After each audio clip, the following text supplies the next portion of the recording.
할렐루야. 오늘도 새날을 주신 하나님을 찬양합니다. 오늘도 말씀으로 시작하는 이 하루, 말씀 충만, 은혜 충만, 성령 충만하시기를 주님의 이름으로 축원합니다.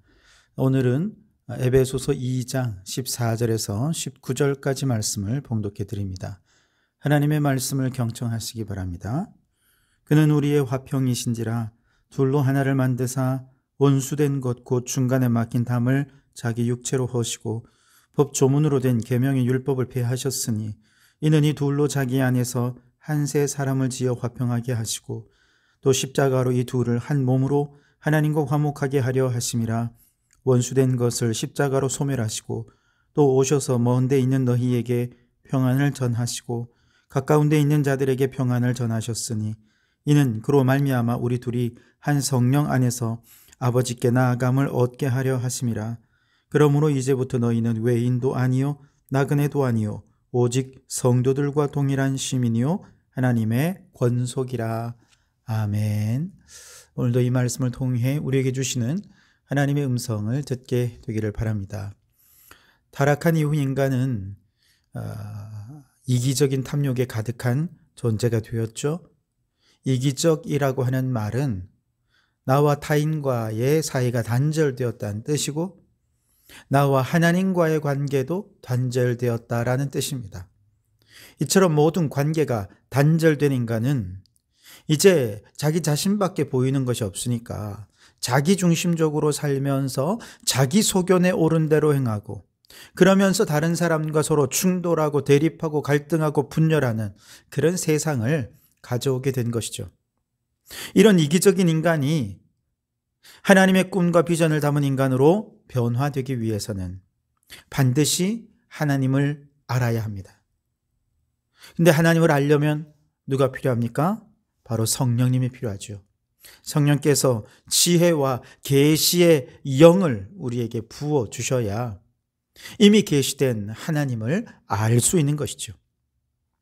지혜와 계시의 영을 받으면 하나님께서는 우리를 창세전부터 선택하셨고 예정하셨고 때가 되어 자기 중심성을 무너뜨리고 파괴하시고 하나님 중심으로 살아가는 하나님의 아들로 우리를 불러주셨다는 것을 알게 되는데, 이렇게 우리가 하나님의 아들이 되었다는 사실이 왜 이렇게 중요하냐?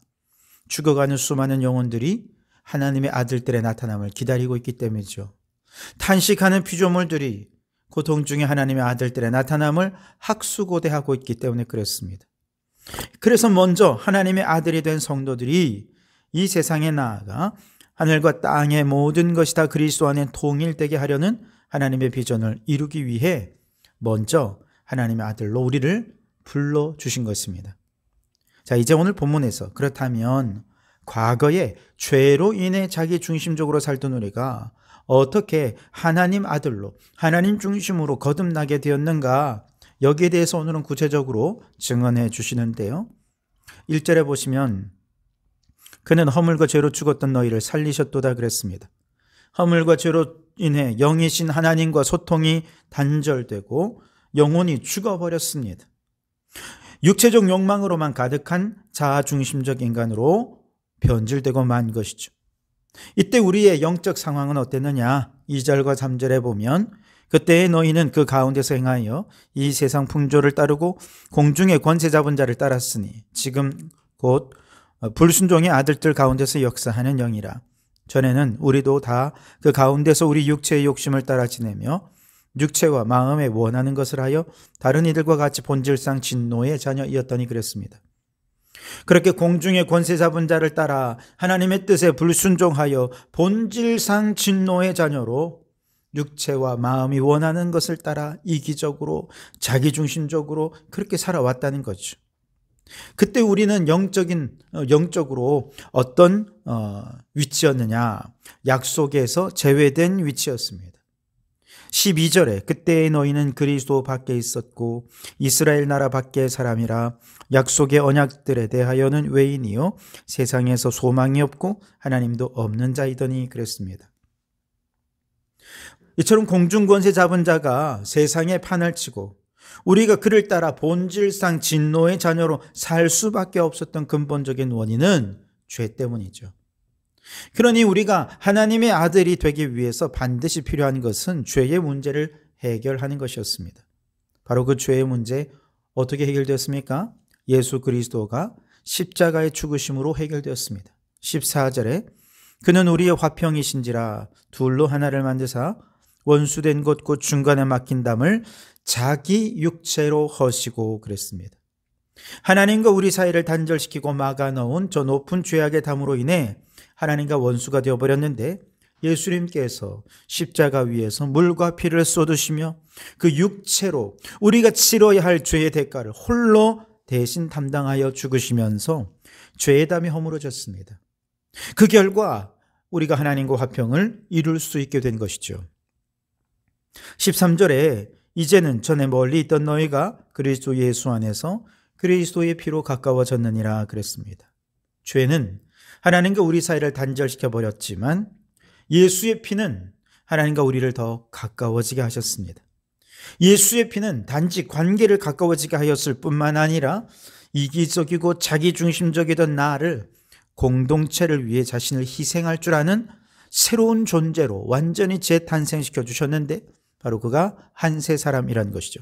15절에 법 조문으로 된 계명의 율법을 폐하셨으니 이는 이 둘로 자기 안에서 한 세 사람을 지어 화평하게 하시고 그랬습니다. 여기서 이 둘이란 누구를 말하느냐? 원수되었던 둘이었다는 거예요. 그런데 그리스도 안에서 한 세 사람으로 지음받게 된 이 둘인데 바로 그가 누구냐? 유대인과 이방인이라는 겁니다. 예수의 피가 하나님과의 관계를 단절하는 죄의 담을 허무셨다면 이기적이고 자기중심적이었던 존재였을 때 유대인들은 율법의 조문으로 이방인들을 얼마나 비난하고 정죄하고 이방인에 대해 배타적이었는지요. 이방인은 지옥의 땔감이다 라고 말할 정도로 유대인과 이방인은 원수가 되었습니다. 그런데 바로 그 예수의 피가 이방인과 유대인 간의 관계를 완전히 하나 되게 만드셨다는 거예요. 죄의 담만 허무신 것이 아니라 법 조문으로 된 율법까지 폐하시면서 이제 이 둘 사이를 화목하고 화평하게 하는 새로운 존재로 탄생시켜 주셨는데 그 새롭게 된 존재가 한 세 사람이라는 겁니다. 그런데 이렇게 유대인과 이방인이 하나 된 이 한 세 사람이 바로 누구냐? 교회라는 것입니다.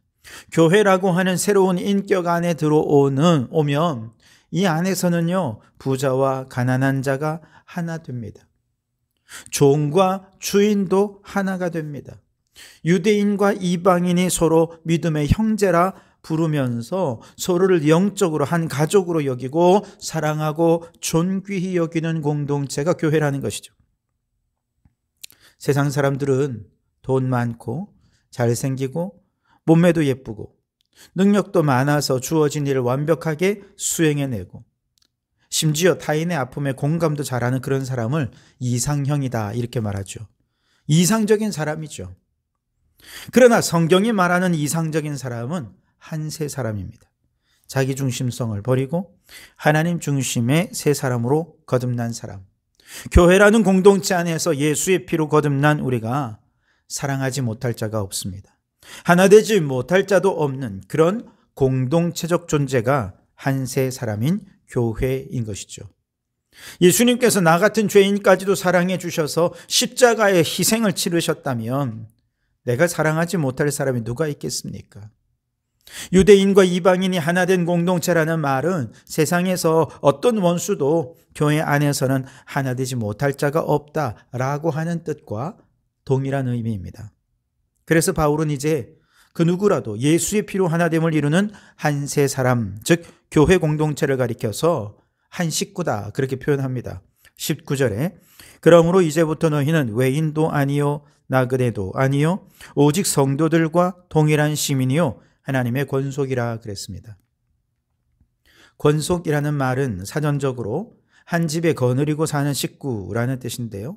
하나님의 권속이라고 하면 하나님을 아버지로 하여 한 지붕 아래 같이 밥도 먹고 같이 생사고락을 하고 의지가 되어주는 한 식구, 바로 그들이 하나님의 권속이라는 것이죠.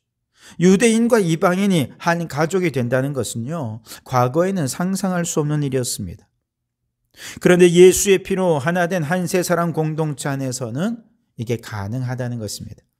왜냐? 이 한 세 사람 공동체 안에 속해 있다는 것은 단순히 한 모임에 참여한다 이런 의미가 아니라 본질적으로 자기 중심에서 하나님 중심으로 완전히 본질적으로 달라졌다는 것을 의미합니다.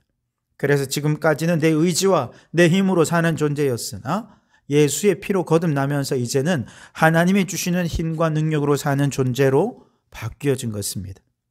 이제는 내가 사는 것이 아니라 내 안에 예수 그리스도께서 사시는 존재로 새롭게 태어난 사람들, 그들이 한 세 사람 공동체라는 것이죠. 그런데 내 안에 사시는 예수 그리스도께서는 어떤 분이시냐? 세리와 죄인들이 함께 잔치를 벌이며 예수님께서 그들과 함께 먹고 마시고 즐기며 친구가 되어주셨습니다. 창녀와 수많은 병자들 함께 밥 먹고 그렇게 함께 교제하며 권속이 되신 분입니다. 누구든지 예수 그리스도께서 머리 되신 교회 공동체에 속해 있다는 것은 원수된 것을 십자가로 소멸하고 화해와 치유, 화평과 하나됨을 이루게 하시는 은혜를 알고 그리스도 안에 통일되게 하는 것, 이것이 그분의 뜻이고 꿈이고 계획임을 알고 실천하는 사람들입니다. 그렇기 때문에 교회는 예수님처럼 모든 원수들을 그리스도 안에 통일되게 하라는 부르심 앞에 헌신하는 사람들이지요. 예수님을 믿고 회개했다는 것은, 즉 회심했다는 것은 회개에 합당한 열매로 화해자의 삶에 헌신한다는 것과 같습니다. 그래서 회심과 헌신은 동전의 양면처럼 붙어 있어요. 회개했는데 화해자의 삶을 살지 않는다. 이 동전은 문제가 있는 거죠. 위조주화입니다. 가짜 신앙이고 가짜 믿음이라는 것이죠. 회심과 실천은, 헌신은 함께 가야 되는 것이죠.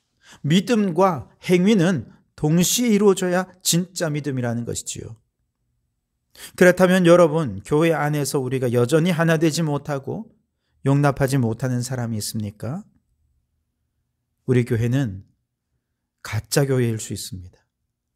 예수님은 진짜인데 우리의 믿음이 가짜일 수 있는 것이지요.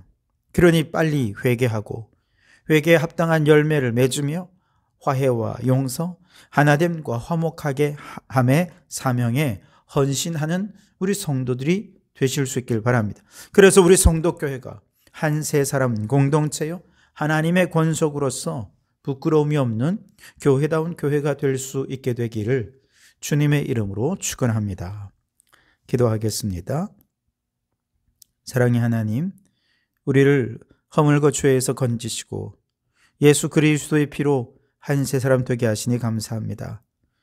교회는 자기 중심성을 버리고 하나님 중심으로 살아가는 공동체이며 서로를 사랑하고 용납하며 하나됨을 이루는 하나님의 권속이라 하셨습니다. 바라기는 우리 성도교회도 하나님이 주인되며 하나님 공급해 주시는 힘과 능력으로 서로를 용납하고 사랑하고 화해와 하나됨을 이루어가는 교회가 되게 해 주옵소서. 우리 성도교회가 참된 하나님의 권속으로서 하늘과 땅의 모든 것이 다 그리스도 안에 통일되게 하는 비전을 이루는 일에 헌신하는 공동체가 되게 해 주시옵소서. 예수님 이름으로 기도하옵나이다. 아멘.